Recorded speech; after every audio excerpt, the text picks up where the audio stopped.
Salam, selamat pagi Bapak Ibu terkasih dalam Tuhan Yesus Kristus. Selamat bertemu kembali dengan saya dalam Renungan Embun Surgawi pada pagi hari ini. Saya mengambil tema, Mari melayani Tuhan dan sesama.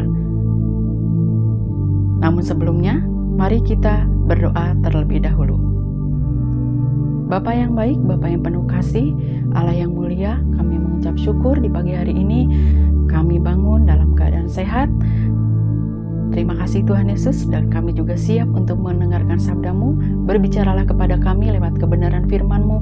Biarlah firman-Mu tertanam di dalam hati dan kehidupan kami, agar kami tetap setia dan selalu taat kepada Engkau. Terima kasih Bapa, ini doa kami. Haleluya. Amin.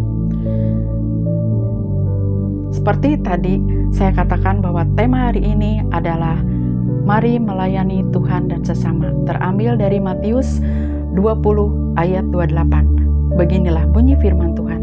Sama seperti anak manusia datang bukan untuk dilayani, melainkan untuk melayani dan memberikan nyawanya menjadi tebusan bagi banyak orang. Yesus datang ke dunia ini bukan untuk dilayani, tetapi untuk melayani. Dan dia juga rela mengorbankan nyawanya sebagai tebusan bagi banyak orang. Melayani menurut firman Tuhan berarti memberikan diri untuk membantu dan menjadi berkat bagi orang lain dengan kasih dan kerendahan hati. Mengikuti teladan Yesus Kristus. Ini bukan hanya tentang tindakan fisik, tetapi juga tentang sikap hati yang penuh kasih, pelayanan yang tulus, dan kesediaan untuk mengorbankan diri demi kebaikan orang lain.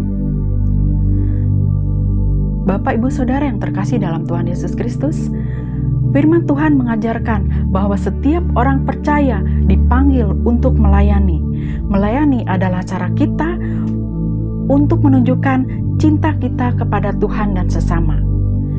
Pelayanan yang sejati dilandasi dengan kasih yang tulus dan ikhlas, bukan karena mencari pujian atau keuntungan pribadi.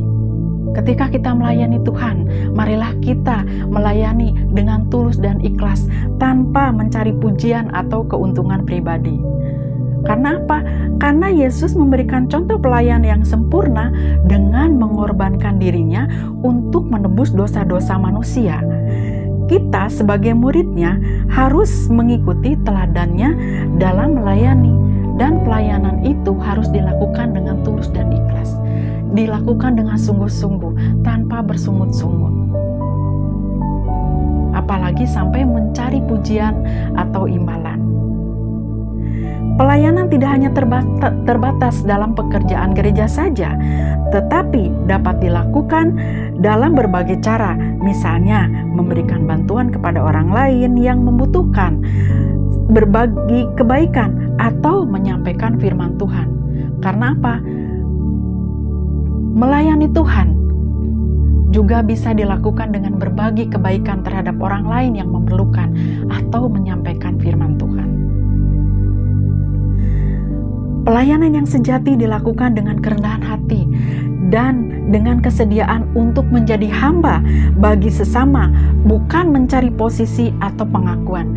Ingat, bukan mencari posisi atau pengakuan ketika kita melayani, tapi kita harus dengan kerendahan hati kita bersedia untuk menjadi hamba. Pelayanan harus dilakukan dengan tulus dan ikhlas, tanpa mengharapkan imbalan atau pujian dari manusia.